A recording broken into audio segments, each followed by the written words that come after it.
Let's get into it. All right. So the first one, we're going to go over the new Texas new election bill, which was attacked by the Biden administration yesterday.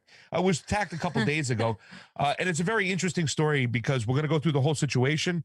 When we were talking yesterday, we were having a beautiful meal. Things were going on. I was looking into the amended bill. I was, picking points out of it and whatnot. Pretty much the same thing as the Georgia bill. They want to eliminate the lack of identifications on absentee ballots, mainly absentee ballots. They're not really changing anything at the polling places, but absentee ballots. Which makes sense to me. It's on absentee ballots. I'm a little more hesitant in general, but in studying the way other countries conduct elections, we are actually very lazy about our elections. Yeah. Like we really have zero security in terms of comparing it to countries in the West, not just like third world countries, but countries in the West too. Yep. They also wanted to eliminate 14 days of early voting. They didn't want any of that crap going on. And people might say, well, that kind of seems a little messed up. No, it's not. The longer the election is, the more time for fraud to take place, the harder it is to secure it, the harder it is to maintain the chain of custody. That's why countries don't have weeks and weeks and weeks of voting. You know what I'm saying? I'm down to make it a 4-day weekend.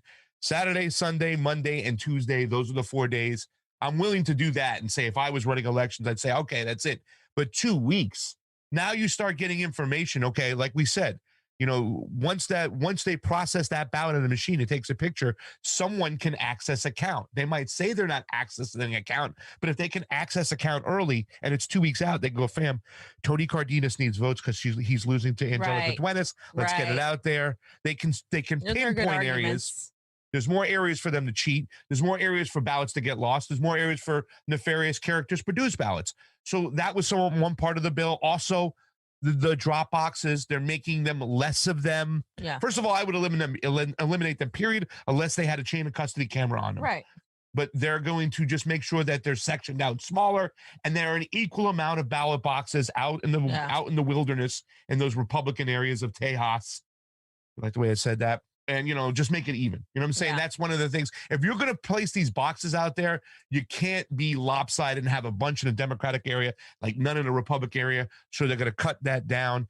They've even talked about a provision for tracking on ballots, which, there's so much stuff. I can put everything in here. But the funny thing is we're going to go through it as we were eating our beautiful dinner. We were going through some stuff.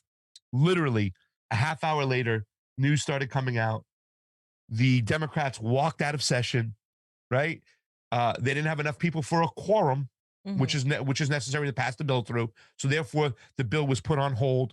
And now the governor has to make a special session. And in that special session, once he announces the date, they'll get it through. They have the votes. Yeah. So they're kind of just stalling on sometimes. Right.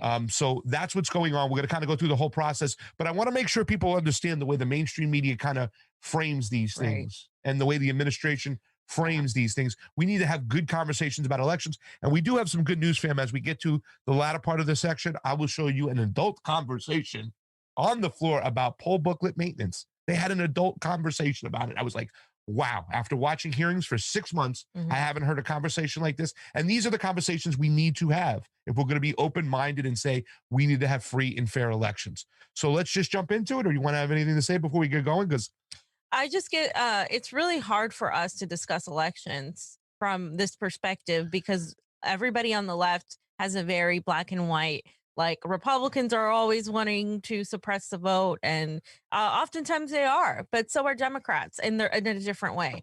And that's what you have to understand. It's not as simple as, it's A and B. It's like, no, you have to understand how elections work, the different aspects of elections. It's not just voter suppression. That's a very small side of it, especially now with all the technology we have and all the nefarious companies involved that we've gone over multiple times on this show. So I think it's important that people understand we're not, especially me, like I am not here to say I want to disenfranchise all these people from voting. I am saying that I think more people need to understand why our elections are so screwed. It's because we haven't paid attention to the chain of custody, to security, and it's by design. It's not that they can't do it. It's by design. Yeah. And they're also double siding you, because while you're focused on getting people to vote by any means possible, you're not focused on the counting of that and how that works, and also whose interest is it in certain groups of people voting, and like how they manipulate and exploit your emotions regarding race, gender, even poverty, because those things do need to be taken into consideration, but it's just not the only thing. And like I said, if you, Peruvian elections, they're not going to have like a system where, you know, like they had a first round of voting, right? And then they counted those votes and that was done. That's it. And then they have the second round of voting and then they count those votes and then that's done. It's not like they have like a month of voting for people to, like, that doesn't happen in those countries. And those countries have far better elections than we do. Yeah. And that's the reality Americans don't want to face. You want to talk about Syria and Assad's elections? Please first fix yours. I'm going to clip that up. Please fix yours. I mean, yes.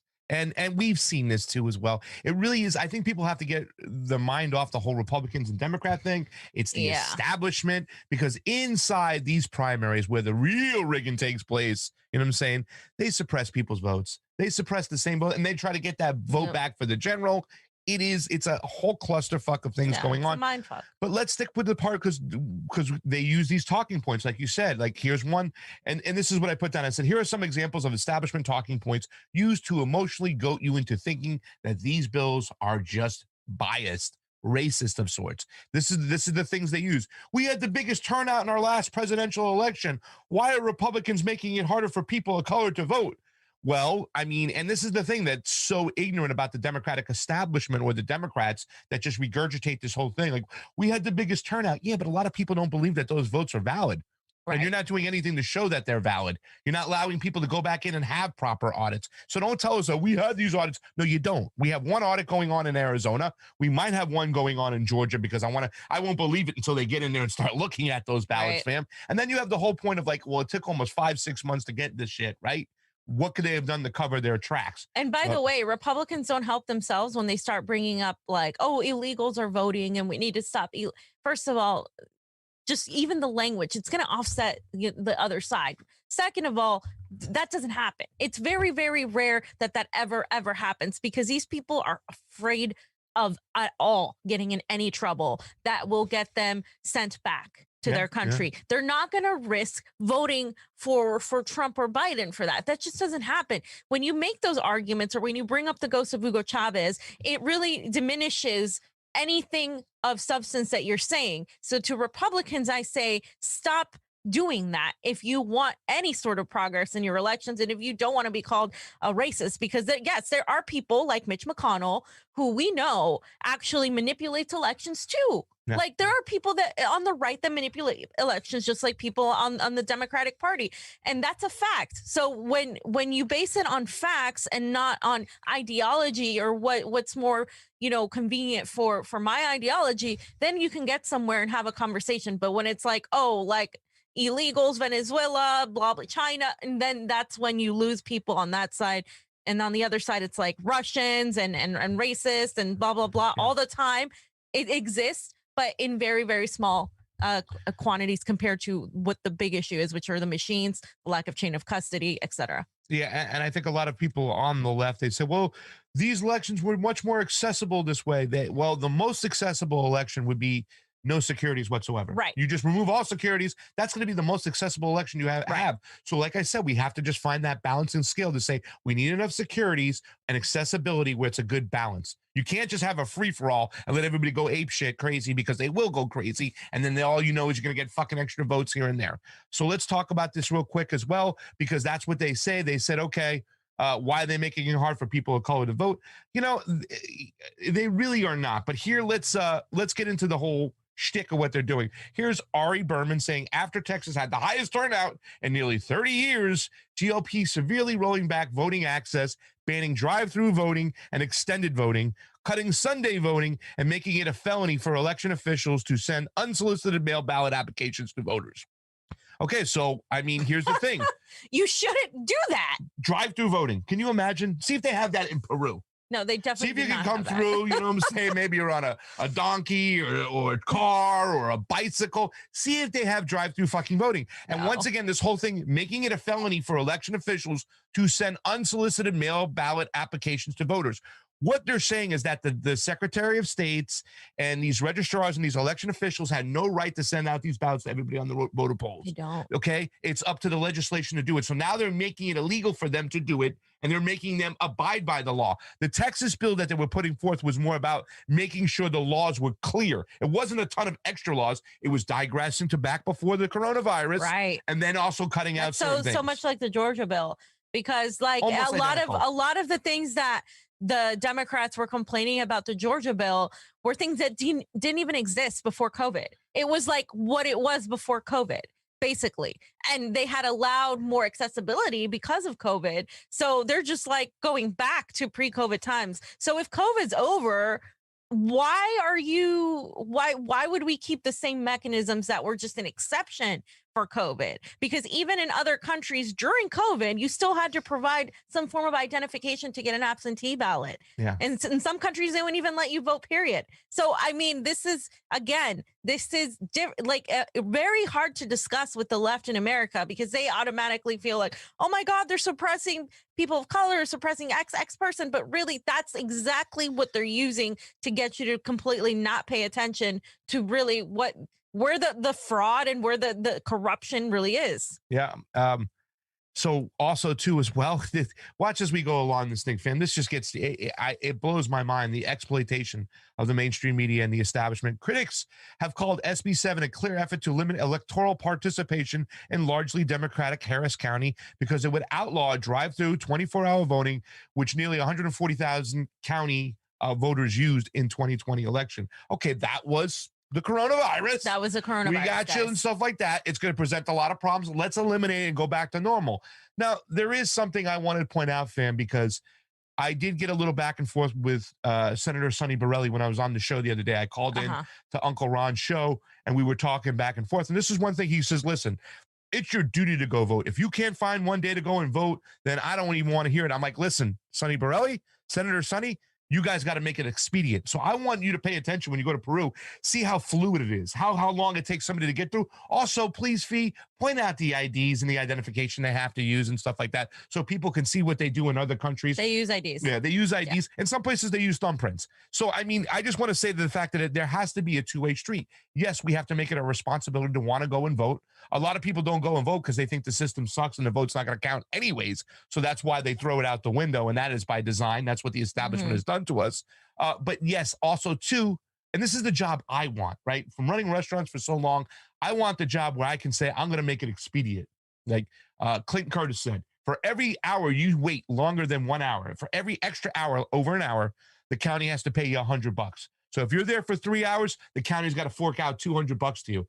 And he said it. I guarantee you there'll be fast and quick elections, because they did that on purpose. They broke the system on purpose, saying, no way you're going to wait 7 hours. Give me a mail-in. I'm going to friggin' send it off. So now they're flooded with mail-ins. Right. That was the setup. No, we're America. You're going to tell me that we can't run a fast election system where it's bam, bam, bam, bam, bam. You get in and out. By design, guys. Bullshit. By design is right. And here's the exploitation. Here's Good Morning America. Listen what they say about the Sunday situation, which, you know, I would like to get more information, because on the Sundays, they don't open up the polls until 1 to 9 or something, or 1 to 7. And they're saying, why aren't they open early? I'd like to know that too as well. So let's, but still, the exploitation of it. Here we go. Republican lawmakers in Texas trying to beat a midnight deadline tonight to pass what would be some of the toughest voting restrictions in the country. Known as State Bill 7, it's expected to eliminate drive-through voting and cut back on voting on Sundays, when many black churchgoers also vote. Republicans insist the move is to address voter concerns about election security. President Biden calling the bill un-American and part of an assault on democracy. Damn. I guess there's not a lot of white people who go to church in Texas on a Sunday. I guess that's what they're trying to say. I mean, the fact that they use that, and there's this whole thing, they call it souls to the polls, right? And it's cool, right? It's like a whole family thing. Let's go, whatnot. But there's a lot of white people who do it too. that I would assume in Texas, there's a lot of white people who go to church. There's a lot of all people. There's a lot of Mexican people, a lot of Hispanic people that go to church on Sunday. Everybody that's religious goes to church on Sunday. I mean, you won't find me on church on Sunday, but like you'll find these people who, I mean, it's Texas. I mean, I don't understand. Like, it's going to affect everybody. One, and they're exploiting it because they know that they can tokenize these people. They can tokenize people of color, as if Democrats haven't already been a threat to our democracy themselves too. I mean, look at what Joe Biden's been doing. But, you know, I would like to know why they reduced the hours, because in Georgia, they actually expanded the weekend hours. So this is where I see a little bit of a difference. Maybe they want to give some sort of explanation to kind of back up what their reasoning is. I don't know. I'd like to see that too as well, but it was very much exploited. You know what I'm saying? That's going to affect a lot of, maybe they want to make it so the people who work at the polls have a chance to go to church themselves. I don't know. I would like to know more about it. It's what you're saying. It's 1 p.m., right? So that's after church. Yeah. People usually go. I mean, when I used to go with my family, some of the church things were in the morning. Some of them were at like closer to noon. Yeah. So maybe that's it. I don't know. Here's another thing they say. Republicans are trying to put the balance of power with our elections in their hands, making it easier for them to overturn an election. Same kind of thing, fam, where they take the responsibility out of the Secretary of State's hands. They have a commission, and that commission can decide. And it's really kind of crazy, too, as well, because the way the Democrats are pushing back against it, this is Mark Elias over here, Democratic lawyer. He says, well, combined with the rest of the Texas law, the bill will make Texas the easiest state in which to overturn an election via post-election contest. Now, I just want to read this real quick, and I want this makes me laugh because it's something, in other words, when the numbers are not matching, okay, well, the tabulation numbers aren't matching the ones we had in a hand count, you still got to go back and prove, you got to show the areas in which it was swayed or whatnot. This situation, section 232.062, here it is, a contest must prove an allegation described by section blah, blah, blah, blah, blah, blah. Overturning an election, if the number of votes illegally cast in the election is equal to or greater than the number of votes necessary to change the outcome of election, the court may declare the election void without attempting to determine how voters voted. So in other words, it's saying if the math doesn't add up, they can stop and void it will go over. You couldn't do that in the past. You still had to go out there and determine the individual voters and say, why aren't those numbers matching? Why do we have so many different ballots over here? In the case of Arizona, we talked about this. There's so many adjudicated ballots, almost 12%. The average is less than 0.5%. Now they have all these adjudicated ballots, and they're like, something's a problem over here. These numbers are not adding up. And in by Georgia, adjudicated, you mean? Adjudicated means is when electronical adjudication is when the machine flags a ballot and says something's wrong with that ballot. Now, historically, it was, and this is in the article, you should read my article, ladies and gentlemen, it talks about adjudicated ballots. Historically, it would be a crinkle, a coffee stain, a tear, and the machine goes, something's wrong with it. Now, the average, according to the EAC, the Elections Assistance Commission, was less than 0.5%. In Arizona, they said it was almost 12%. So they had a serious amount of ballots, whatnot, that were adjudicated, which they want to go and say, okay, what's the problem with these ballots? Pretty much, if the math doesn't add up, if there's no checks and balances, they can have a outside source say, hey, you know what, whoever's controlling the election, whoever the board of the election is, with the commission they create, and say, nope, we're not going to verify or certify this election until we find out what's going wrong. And that was the whole thing. It's like, if this number came through, you had to certify. Now you don't have to certify until we find out what's going on. In other words, it gives them more checks and balances here to make sure that these numbers add up. It's going to make the door open for audits, is what it's going to do, if that makes sense. Yeah. Here it is, too, as well. You have the good friend of the people, Hakeem Jeffries, the big progressive.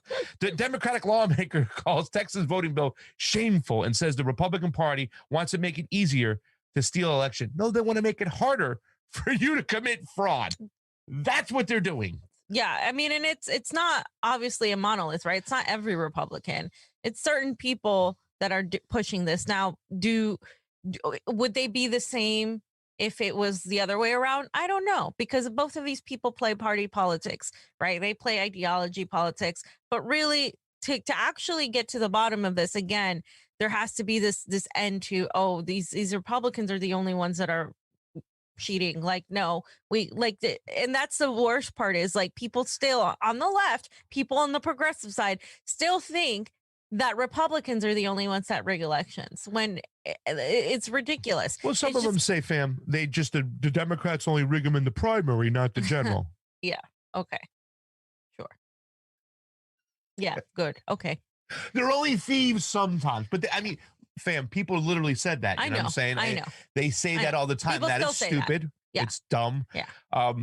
And the Democrats, I mean, ladies and gentlemen watching out there, you do understand that they stole the primaries twice from Bernie Sanders. This fight we're having right now should be progressives. Not once, but twice.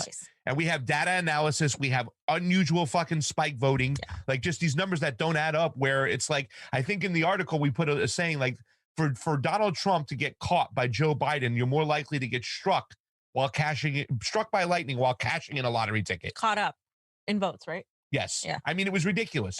And they found anomalies like this in Georgia. And they also have witnesses that signed affidavits. This is evidence that said they saw an extreme amount of ballots that weren't folded. I need a smoking gun pasta. You have no evidence. Yeah. You helped stoke what happened at the Capitol. What does Biden say about the bill, fam? What does the administration think? Biden blasts Texas voting bill. It's an assault on democracy. It's terrible. I need some chocolate chip. Where's my wife? Biden's statement comes as Republicans in Texas begin circulating a draft of legislation with votes on it expected to take place in both legislative chambers in the coming days. This was on Friday. Republicans in Texas and across the country have been touting the need for new election integrity measures to ease GOP concerns over ballot security. The worries have boiled up amid repeated evidence challenge claims from former President Trump and his allies that the 2020 presidential election was marred by a widespread fraud despite several recounts and audits confirming Biden's November victory. You hear the language, fam? They lie. They're allowed to lie blatantly and just lie to your face. In that Texas recount, the people who signed that affidavit were seeing those ballots and they're like, this is wrong, but they still had to count them. They weren't there to authenticate a ballot. You had to still count it in a recount. That's the thing. You don't know if these ballots are authentic, but you still got to count them. Democrats have condemned the nationwide effort, arguing that Republicans are merely trying to limit the number of people who can vote after losing the White House and Senate last year. They're trying to suppress the vote. Not like they didn't suppress the vote in the fucking primaries. Me and Fiorella saw them moving people to provisional ballots. Then we went into the room and saw how many provisional ballots there were. There was a lot of people's votes, progressives, who were voting for Bernie Sanders, whose votes did not get counted in 2016. A lot of people of color in the Democratic primaries, Latino people who supported Bernie Sanders. Their votes didn't count. They didn't get counted. Trust me, they didn't. And that's the thing. Like, so... Oh, well, I guess it's okay for Democrats to do it since it's the primary, but we're just going to unleash on Republicans on the general. And it's just so hypocritical. You have to realize it's one big aisle. You know, fam, when you say a lot of Latinos too, as well, that's what we experience more than anything in the Latino areas. And it's almost like the CIA gave the people who were stealing these elections training because they knew the pride that was there, like just so happy to vote. Yeah. And when you're like, you're told, well, this is a provisional vote, just fill this out. They were told it was the same thing, but it's not. I mean, I almost got arrested and thrown out of a freaking, I don't think I got arrested, but I was yelling. I could have got arrested. It was like a private hospital break room. And they're sitting there and like we see a bunch of people filling out provisionals and Johnny just gives me the nudge and he goes, look at that table. They had a stack of provisionals there. Yeah. Now we were just we went to, the more uppity area after where they had 3 times as many machines, 3 times as many workers. They had coffee, tea, and bagels over there. I mean, you can get a nice ginger, green tea, whatnot. It's true. I'm not lying. It was not an area where there was working class people as much, and there was not an area where there were POCs as much. And then when we at that POC area, Latino area, half the machines are broken in the room. You can't even use them, and they have 1/3 the machines that the other place have. You have young kids who are trying to answer questions about elections who have never worked an election before. You had old people trying to work an iPad that were like, am I hitting the right thing? Should have switched them. That's why I want this job. They didn't have aces in places, and they purposely broke this situation. So when I asked the dude, I said, hey, man, why are you filling out a provisional? Did you not have your ID? He goes, no. They tried to use the machine 3 times and it got jammed. I was here for 45 minutes. So the guy said, just fill this out. It's the same thing. Well, that's when I went a little crazy, fam. And I started yelling because it was wrong. That person's ballot was not going to be counted right there. A provisional ballot, by definition, requires more scrutiny before it is counted. And therefore, it was going into placebo land. We didn't even know if it would be counted at all. So I lost it a little bit there. And that's what the Democratic Party does all the time. All the time. They tell progressives to go scratch, and they might count their vote, and they may or they may not count the vote. Even on the first day when me and Johnny went out, right? We were in Eagle Rock, and this is like 10 days before the election. They were open for like 10 days now. Yep. And we were at a section, and there was once again a kid with his mom and his dad, and she had to vote for provisionally. And I said, "What's going on? And he's like, look," and he's showing me the email, and he's showing me the ballot request. And it was before the date that she should have been able to vote. But yet they said, for some reason, your name's not on the polls over here. Right. It's not in the booklet. They didn't sync the booklet to update with the new system. It was, you can say, oh, that was negligence. That's the thing. They always say, oh, that was negligence. It just so happens that LA County was hardcore Bernie Sanders and all these people that got disenfranchised, and he still won. But imagine what he would have won in a fair system, and Joe Biden wouldn't have gotten any delegates. We could be seeing a different reality now. But again, this is by design, guys. Yeah. This is by design. That's what they say. He still won by so many. It's like, yeah, but this is a viability state. Yeah. You need to get 15%, otherwise you're not viable. Joe Biden got 26%. He was polling at 8%. Had he not got those votes, and once again, he had an extreme amount of extra mail-in votes, fam. I don't know, more mail-in votes this time. If he didn't get those votes and stuff, he would have not got any points in California. Bernie Sanders would have wrapped it up, and it would have been like this. Over. But people don't want to talk about why don't progressives call out the Democratic Party for being racist when they suppress Latinos votes and move them into provisionals that won't even be counted? Why don't we hear that, fam? Because it would destroy their whole little fucking narrative, and they'd have to deal with reality, and they don't want to deal with that. So and Bernie Sanders. So the Republicans are going to go deal with it instead. Yeah. And I mean, they're doing it. Why aren't you doing it? That should be the progressives. That should be the left. That should be us. Yeah. Whatever. And it's just crazy to see all these progressive fight against their own what's the word I'm saying? Their own. Well, they think they're fighting against racism. Yeah, they're actually hurting themselves. Yeah, you're hurting people of color, actually. Yeah. You're giving the establishment the mechanisms to continue to cheat the grassroots candidates on a regular basis. Over and no over checks and balances, ways to cheat it. I call on Congress to pass the For the People Act, and this is what it's all about, the John Lewis Voting Rights Advancement Act, and I continue to call on Americans of every part and persuasion to stand up for democracy and protect the right to vote and the integrity of our elections, Biden said on Saturday. Wow, he's so great.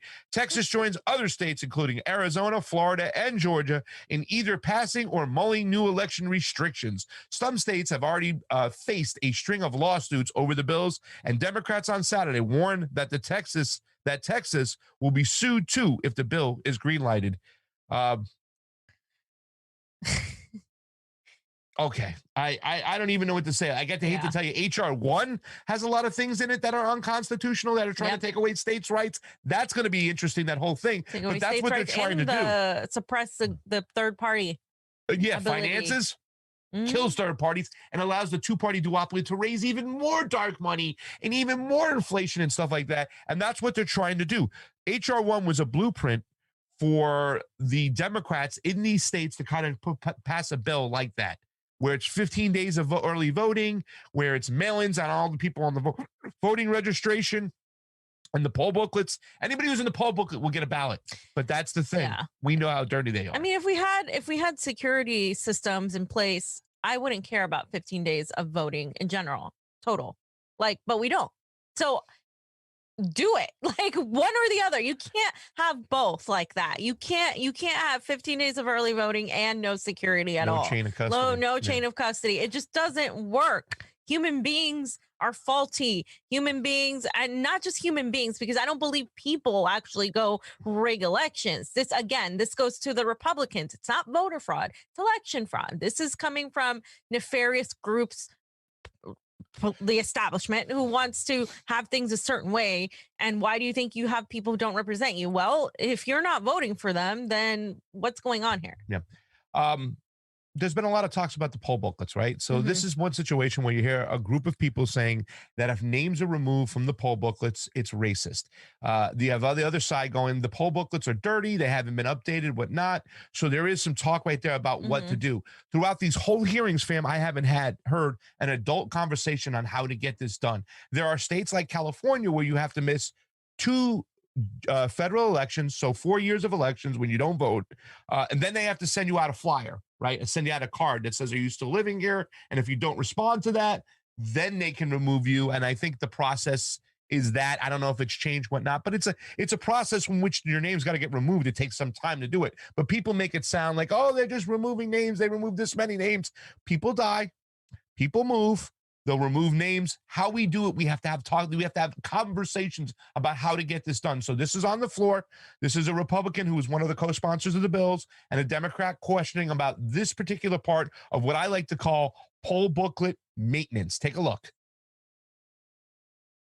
You talk about enforcement of voter roll maintenance. So this is requiring the Secretary of State to take a proactive step to ensure that the voter rolls match those who are eligible to vote. Is that correct? I believe that's the intent, yes, ma'am. Okay, so how would they do that? What does that look like? The bill shows us that, and depending on what part of the code requires certain registrars to do acts, that's exactly what they'll be looking at. For example, a provision we just went over that requires them to, report things to the Secretary of State within 7 days regarding the registry of deceased voters. This would ensure that they did exactly what the Secretary of State told them to do. So that means that the registrar would report to the Secretary of State? Yes, well, the Secretary of State would review those things. And in fact, one of the really, really important provisions of this section is to require the Secretary of State adopt rules and prescribe procedures for the implementation of this section. That way there's rules to be followed and everyone kind of understands what their duties are. It would prevent the Secretary of State from just making things up. Okay, so if someone has moved in the transition period, that they're no longer in that one county? We actually helped fix that by an amendment by Representative John Turner. It's a great amendment. Yes, ma'am. Okay, so I just want to make sure that there's an opportunity to cure if there is a transition period that the person has moved, that the Secretary doesn't completely drop them off. Rather, the Secretary of State will ensure that they are registered in the county where they actually live now. Is that right? Under the code, Section 2.02 contains Representative John Turner's floor amendment. That would be amendment number 17, which would do that. It would amend Section 15.02(1) of the Election Code to require that when a registered voter moves to a new county, you might change your license or say no to a jury duty summons by indicating that you've moved. The registrar in the old county may not cancel that voter's registration until they've forwarded the registration to the voter's new county of residence. So if there's a discrepancy between what the Secretary of State's records show and the local registrar, who trumps? Which record prevails? Under this exact section, I'm not sure of that, but I would expect that they would look and see which one's accurate and make the determination there. I'm not sure of someone trumping, but I think the goal should be accuracy. Would they contact the voter to verify? I hope they would contact the voter. They should. But that's your intent, is that they would do that? If that's what's needed, yes. I certainly hope they do that. Those are important questions. That is how you have a conversation. You understand every aspect of it. Well, who has the last say, fam? Is it the registrar or is it the Secretary of State? Well, we have to determine that, make a decision, talk about that. Yeah. Okay, records of deceased have to be sent on over compared to the poll booklets to make sure that those people aren't in those poll booklets. They're going through the checks and balances of making sure these booklets are fair. And that's something that we have to have a talk about because like we've said before, we talk about the cross-reference list in Florida. One of the most racist things you can do, the Al Gore Bush fucking election, they did remove people from the voter rolls in a racist fucking manner. And I say that with a curse word because I don't want to ever let it down what the Republican establishment did then, you know what I'm saying? They did do that. But that doesn't mean anytime they remove a name from the poll booklet now, it means it's racially motivated. It means that person could have died, that person could have moved, that person didn't vote. It could be anything, but we won't you won't dispel the Republicans' worry that dead people are voting or that, people who shouldn't be voting, who aren't citizens aren't voting. If you don't put measures to actually codify that, to actually understand that this is how it's happening and to have a process. If you want to dispel conspiracy theories, then make the process transparent. That's the best way to dispel conspiracy theories. Make the process completely so there is no argument that they could say, oh, well, this person. No, here's our poll books. They're kept up to date in this way. And by the way, I think same day registration would allow this process to be flow so much more easily for people, because then you don't have to worry about that. You can just say, hey, I moved, I'm going to register here in this county, and you're allowed to register the day of. And I think that there's a process for that would actually help people not feel like, oh, I was removed from the voter roll. Okay, well, then you can register again and just give us your information that you need to prove that you're living in this place, and that's fine. Yeah. And believe you me, we saw a lot more people in the primaries going, why was I removed from the polls? Like, oh, it wasn't synced up, it wasn't logged and stuff. And then they also had the situation where they told people you can same day register to vote and vote conditionally, but they didn't kind of tell you what conditional is the same as provisionally. So we have, and that was something like, it was like, we watched this, Dean Logan, what's his name? Adam Klein, right? Yeah. Alex Padilla was the goon at the time. They gaslit Jeff people. Klein. They obfuscated, they told people you can still register to vote and vote that day conditionally. Well, they didn't tell you that conditionally is the same thing as provisional. I mean, it's a pink ballot. They say they're different, but they go to the same place. They require the same scrutiny, and they're not getting, a lot of them not getting through. Yeah. So as that was going on, fam, and I just want to reiterate, that is the conversation we need to see. Mm-hmm. Who's doing what? How is it done? How are we curing people if they move? We want to make sure people have the right to vote. You know what I'm saying? But at the same time, if you send out ballots to everybody in the poll booklets, you're going to have a lot of extra ballots that aren't going to reach people because people have moved, people have died. And what happens to those ballots after? Yeah. People don't ask those questions, and they need to start asking those questions. Again, I've gotten ballots in Florida when I haven't lived there in 8 years. Yeah. It's hello. Yeah. Because your name hasn't been, because that's the thing. Sometimes in certain states, it's even harder to remove you from the polls. You know what I'm saying? It's like, it's just that way. And I know people who've done some work with the poll booklets and the actual votes, and they're like, there's 60,000 votes of people who are not living here or are dead anymore. And we have the evidence here because, there's ways they track that. But I don't want to get into that too deeply. We could talk about this all day and all night. As this was going on, fam, we had a nice, beautiful vegan meal. And then all of a sudden I start seeing stuff pop up. It says a restrictive voting bill in Texas was on the verge of Republican Governor Greg Abbott's desk has failed to pass Sunday night after the Democrats walked out of the House of Chamber before a midnight deadline. Abbott says he will call a special session. So that's what it is. It says Dems stops Texas GOP from sweeping voting restrictions. Beto O'Rourke was all over it. Austin, Texas. Democrats pulled off a dramatic last-ditch walkout in the Texas House of Representatives on Sunday night to block one of the most restrictive voting laws in the U.S. from passing before a midnight deadline. The sudden revolt torpedoed the sweeping measure known as Senate Bill 7, which would have reduced polling hours, empowered poll watchers, that's something else I want to talk about, and scale back ways to vote in Texas, which already has some of the nation's strictest voting laws. The whole fact is that it empowers poll watchers. It makes sure they have the right for oversight, right to stay in there. They can't just throw them out of the room now. That was a big thing. That's not a bad thing, guys. That's a good thing. Yeah. They can't just throw them out of the room. We want transparency. You're a Republican, you're a Democrat, you're a Green, you're a Libertarian. Let's watch and do these ballots together. We send the OAS to go and monitor elections, even though they're the OAS and we know they're a bunch of shit, but we send them, and yet we can't have poll watchers here. Come on. Seriously? Yeah, they don't allow them. The next paragraph, less than 24 hours earlier, the bill seemed to be all but guaranteed to reach Abbott's desk. The Texas Senate had approved the measure in a vote before sunrise after Republicans used a bare-knuckle procedure, moved to suspend the rules and take up the measure in the middle of the night during the Memorial holiday weekend.